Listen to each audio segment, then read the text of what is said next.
Click. I knew the dangers of it all. Hell, they talked about orthostatic intolerance and the constant need for cardiovascular workouts to prevent the loss of consciousness while in space. But they never discussed the supreme sense of isolation that we would be experiencing. They told us about the millions of things that could go wrong on our maiden voyage. But they of course missed the problems that did occur. It was problems such as these that left everyone except for me dead, and resulted in our ship being set adrift in the cold vacuum of space. They never told us about the chance that cryopreservation would malfunction and freeze most of our crew to death. They failed to mention the effect that space travel would have on bacteria, making it superpowered. They glossed over the possibility that the navigational system for the ship could lead us off course millions and millions of light years. I've given you all an overview of what left me the lone survivor on a ghost ship, but I feel like I should go a little more in depth. My friends and family said I was always more focused on multitasking, and so I guess it makes sense. I am recording one final report and my last words simultaneously after all. I'll start at the beginning. I was brought along on this space excursion to study the environment and atmosphere of any planets we might come across. I think the higher-ups must have had some other homeworld fantasies rattling around in their heads. They named our ship Exogenesis for crying out loud. I woke up from cryostasis about a week ago. I went about the procedures we had learned in the Space Academy groggily. I first made sure I had been woken up at the appointed time. I shakily got out of the Invasion of the Body Snatchers style pod and stretched. It was a few minutes into calisthenics that I realized no one else was out with me. A cursory glance around the room revealed that all the pods were sealed shut and frosted over. My heart began to beat faster in my chest. They shouldn't have been opaque like that. I frantically opened up to the nearest pod and came face to face with the frozen death mask of McReady. The cryopods must have malfunctioned in some way. Freezing and then rapidly thawing had completely lysed over all the cells in his body. He was dead. The machine had likely lost power for a brief moment and caused his cells to completely rupture upon such a rapid change in temperature. The other pods were in a similar state. Each had been subjected to a rapid decrease in temperature that resulted in complete cell lysis. The entire crew was dead except for me. How was I still alive? The cryopreservation system was linked to each pod. It was then that I noticed. There were 6. Kelvin, the psychologist, McReady, the navigator, Adams, the captain, Ripley, the warrant officer, me, the environmental scientist, and Hall. The cryopod for Cheryl Hall was open. Cheryl Hall had escaped the fate that befell the others. I shambled out of the cryostasis room, still not fully in control of my faculties, and down an empty corridor. I went towards the flight deck, praying I could find some answers to the questions that were piling up. Unfortunately, it was empty. I looked over the navigational log and found another question. Why were we 6 months off course? Whatever had prompted me to agree to this 2-year expedition quickly evaporated. Most of the crew were dead. We were millions, if not billions of miles away from any assistance, and I had never felt so alone in my life. I wanted to reset the course or maybe turn the ship around and return back to terra firma. But the more I studied the controls, the more confused I became. Everything on the control panel was a series of switches, levers, and blinking lights. In other words, it was literally rocket science. I was worried that pressing random buttons would completely screw us over. The only thing I managed to discern from my investigation was that the course had been manually changed. Was there someone else on this ship besides Cheryl and me? My only hope lay in finding Cheryl and working out this madness together. I moved towards the laboratory on my way down to the mess hall. Cheryl had to be either here in the lab, in the mess hall, or not in the ship at all. I shuddered to think of her being gone via the airlock. I was truly terrified that I'd be the only survivor on this ship, doomed to spend the rest of my life drifting aimlessly through space. I kept one hand on the railing to prevent falling face down on the metal grating that composed the walkways. I arrived in the small laboratory to find it in complete disarray. Someone had taken a lab stool and swung it around the lab in a blind, all-consuming rage. The autoclave, air hood for handling chemicals, and the centrifuge had all been broken to bits. The shelf that held a series of bacterial samples that we had brought along to study their growth in space had been tipped over in each culture, individually smashed underfoot. Dried rust-colored droplets of blood seemed to be flicked across the room, as if the perpetrator had injured themselves slightly in the rampage. What the hell had happened here? I shuffled through the ruins of the laboratory to the mess hall itself. I was slowly regaining control of my appendages and mental faculties. The mess hall was the largest part of the ship. It was broken into 3 parts. One section for food storage with enough supplies for a 2-year voyage. Another part was the dining hall. And the final was a garden with bed soil that went 3 feet deep to allow for renewable food. Upon entering the dining hall, I was hit with the smell of decay and decomposition. My worst fear was realized when I saw her. What remained of Cheryl Hall was in a booth with her head resting on the table. A glass had tipped over, but the liquid had completely evaporated or been absorbed by her now bloated, festering face. Her stomach was tumescent from the built-up gases, and her body had already begun to putrefy. If I had to weather a guess, I'd estimate that she died a few weeks ago. The smell was completely atrocious. There was a mix of rot and shit that insinuated itself around the booth that was her tomb. There was a small handheld camera facing her on the table. As I looked at what remained of Cheryl, the memories flooded back to me. I remembered working with her in zero gravity for training. I kept glancing sideways at her. I recalled joking with her about the bureaucracy that held up the space voyage for so long. Her smile sent warmth throughout my core. Most of all, I remembered our last celebration before our maiden voyage. I remembered getting her alone in an adjacent hallway, and pressing her up against the wall and nearly smothering her with kisses. And I told her that I had wanted to do that the moment I laid eyes upon her. I remember pulling back from that passionate embrace and the look in her eyes. There was a hint of dreaminess, but also of uncertainty. My eyes flooded with tears and deep groans racked my body. She was gone, really gone. I could remember memories of her all I wanted, but that wouldn't change the fact that she was lying before me now. She was lying face down on the booth and rotting away to a skeleton. I crumpled to my knees and pressed my forehead to the grating as the sadness and despair enveloped me like a shell. I wasn't sure how long I remained in that position before I was able to regain some modicum of composure. I managed to rise shakily to my feet. I avoided looking at her corpse. I would lose it all over again if I did. I'm not proud of what I did next, but spending all that time in stasis with no nutrition except intravenous nutrients had left me starved. I needed something solid to eat. I left the body and moved to the pantry. I surveyed the sparse supply of food that we had left. There should have been enough food here to sustain us all throughout the ship, but a large quantity wasn't on the shelves anymore. How long had Hall been awake and alone on the ship?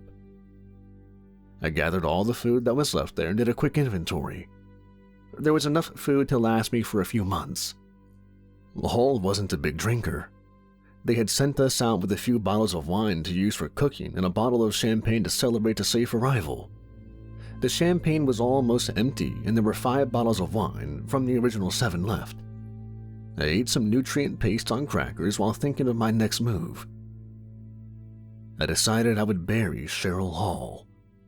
There was ground in the garden, and the longer she was left out, the greater the chance of me getting sick off of the bacteria that was growing on her festering corpse. She deserved the decency of a funeral. I proceeded to the garden. The soil wasn't deep, but it would serve as a decent burial spot. The problem wasn't in the location, but in the tools themselves. There were a few tools essential for gardening, but no shovel. I had to resort to using a trowel. She deserved a decent burial. She deserved the hard work, the back-breaking labor, the love. A few hours of back-breaking work spent hunched over the land. Feverishly pawing the earth with a 6-inch trowel, I was finished. I got out of the hole and stretched. Now was the time for the actual burial. I had to move the body from the dining hall to the grave. This was the moment I feared the most. I approached the body cautiously. When I was younger, I loved to watch those old zombie movies, and I guess some instinctual part of me was wary. I didn't think she would lunge out at me from the booth and try to sink her teeth into me, but that logical and factual portion of my psyche wasn't able to completely disassociate myself from the idea. I'm not proud to admit it, but I spent a few minutes standing over the corpse, paralyzed to inaction by my fear. I eventually managed to gather her up in my arms. I cradled her body to my chest. I desperately tried to keep my eyes forward and not meet her decomposed visage or smell her rotting corpse. Only once did my gaze meet her swollen, rotten face, and that was all I needed to see. I gagged and tore my eyes away from her body. Her form smelled sickly saccharine, and I tried to focus on anything other than retching. I carefully moved towards the open grave. I'm not the strongest of individuals. I managed to get her there, but by the time I made it, I was panting and sweating heavily. I tried to set her in the grave as softly as I could, but my arms had grown weak from carrying her so far. My arms gave as I lowered her and dropped her into the grave. Her tumescent stomach ruptured and the odor hit me in a wave. It felt like something had actually punched me in the sinus. That's how bad the stench was. I couldn't help it. I threw myself back and heaved the paste and crackers onto the earth next to me. I'd like to say I have a steel stomach, but there are some things in this world that can offend even my sensibilities. I wiped my mouth clean and set about burying my friend. An hour later, I was finished. There wasn't much to tell her. I cried over the disturbed earth and wept. I think I loved you. There wasn't much else I could think of to say. We had worked together for the year before the initiation of our expedition, and other than that kiss we shared during our celebration, I hadn't known her outside of work. I wish I did. I had hoped that this voyage would have given us plenty of time to connect and build a relationship.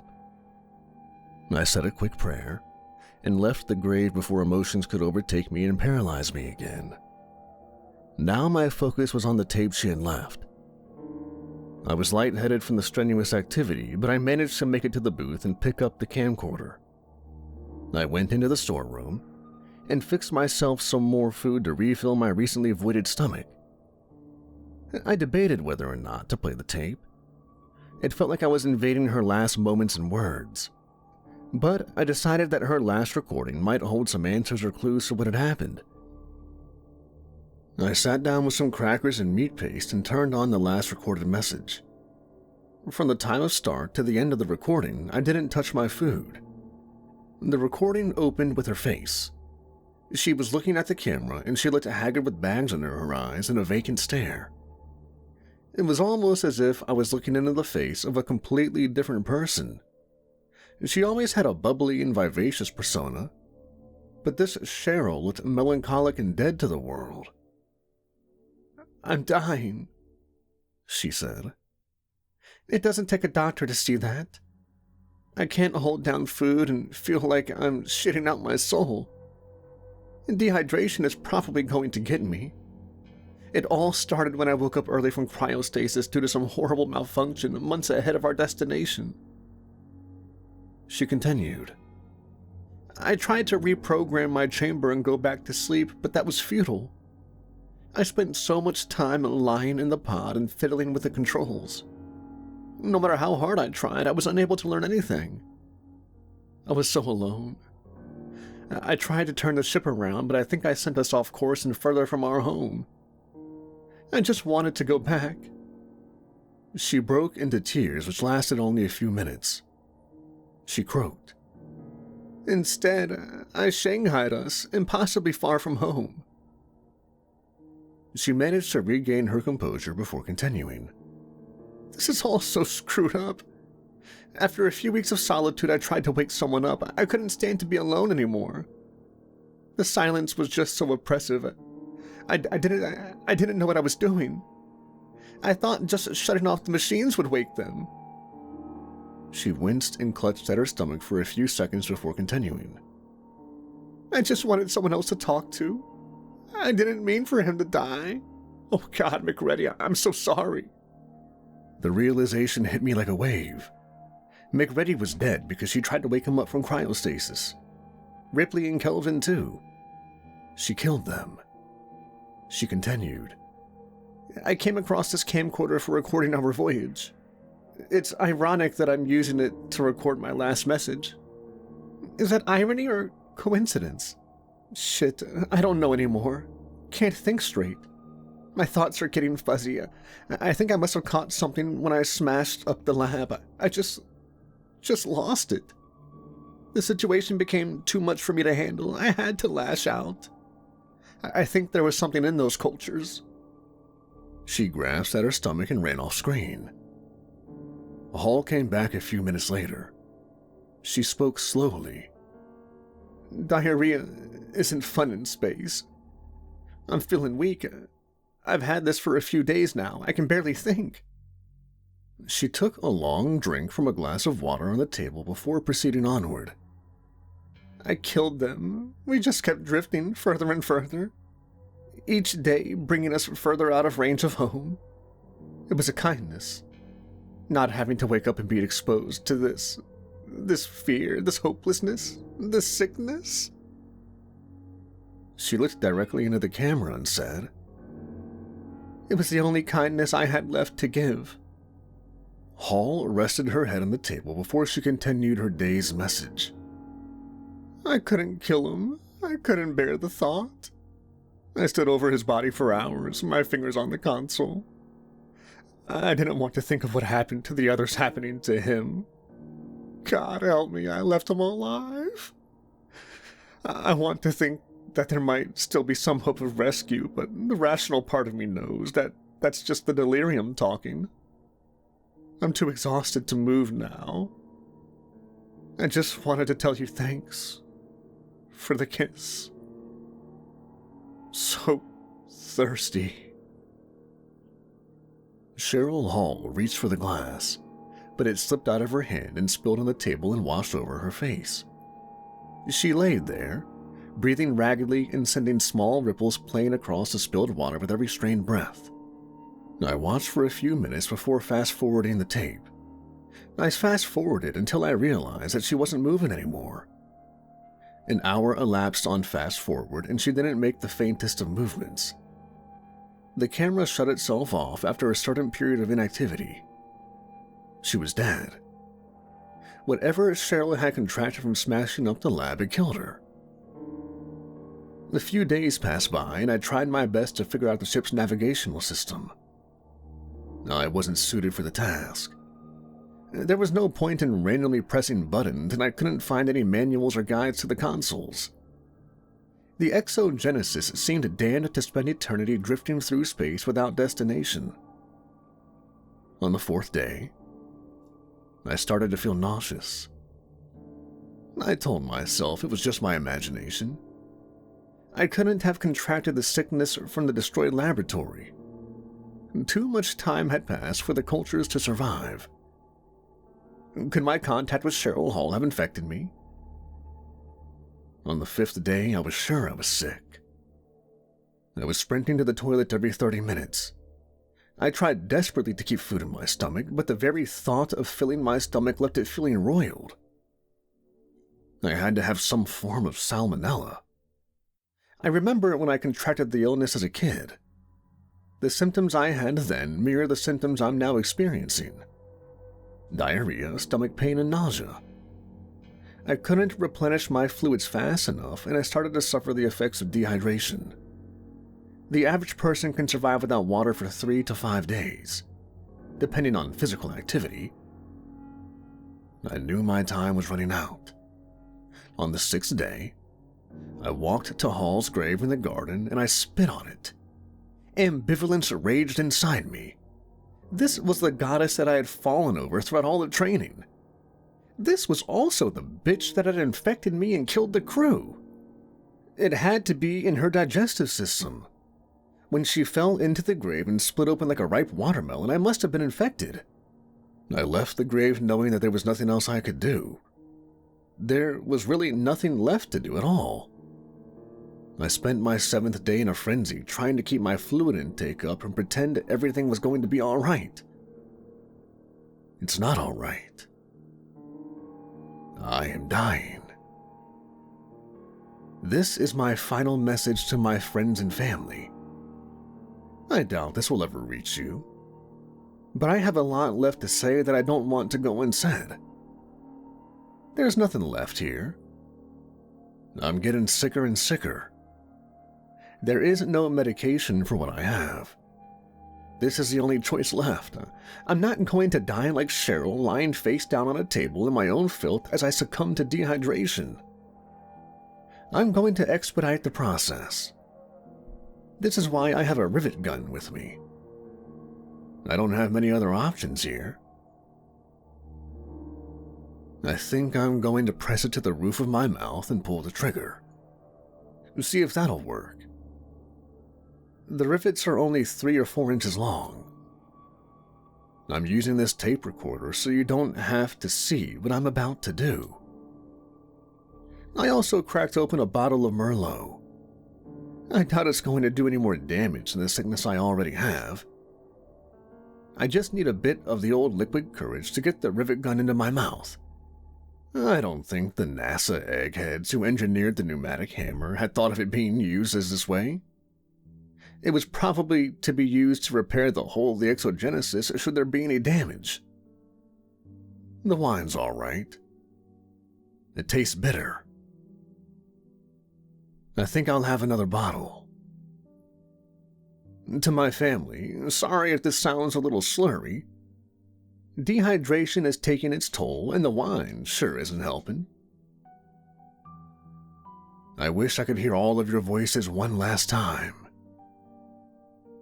Space can be quiet. I hope you all remember the good times.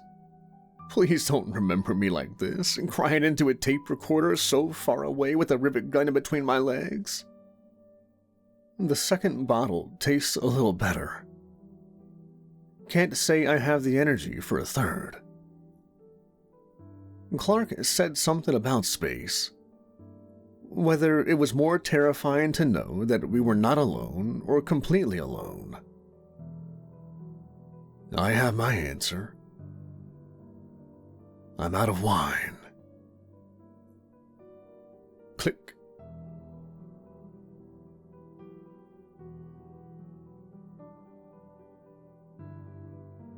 Daddy, it's snowing! Robert Thorne groggily opened his eyes and mumbled, "What is it, sweetie?" His daughter Susie was standing by his bed. She loudly and excitedly exclaimed, "It's snowing outside!" Robert groaned. "It's July, honey. It can't be." That was as far as he got because Susie was so excited that she was about to vibrate into another dimension trying to contain her anxiousness. She had never seen real snow before. She ran off proclaiming, "I'm going to build a snowman." Robert looked over at his tired wife and decided to see what the commotion outside was about. Robert Thorne threw on a robe and proceeded outside. Much to his astonishment, it did appear to be snowing. White flakes fell en masse from the sky, and had already begun to layer the ground. Susie ran around the yard, twirling and whirling about. She opened her mouth to the heavens to catch a few errant flakes before flopping on her back to make snow angels. He opened the door and was shocked at how warm it was outside. A part of him had forgotten it was July and they were in Escondido, California. The temperature hadn't dropped below 60 degrees all week, and it was absurd to think that it was winter. He was about to call Susie inside when she spotted more kids and was off like a flash to play with them. There wasn't any way to stop her short of yelling, and Robert wasn't worried. They were in a safe neighborhood, in a safe part of town, and he knew the kids she was going to play with. He knew that he had to let his daughter have some room to spread her wings. He could use this time to figure out what was going on. He looked at the neighboring houses and found that all their lights were off. This wasn't odd. It was 5:30 in the morning after all. He took one last look at the sky that was dumping white flakes all over the neighborhood. He went back inside and flipped on the television. He flipped to the local news channel. There had been breaking news. Robert began to fix himself some coffee while listening to the news.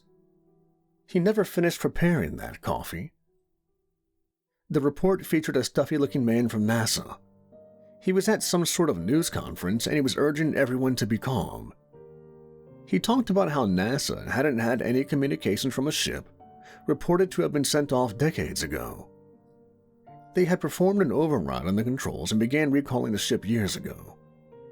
Robert Thorne mused that they had probably only wanted the billions of dollars worth of equipment back. It was the next words that made the father drop the coffee mug onto the ground, shattering it into pieces.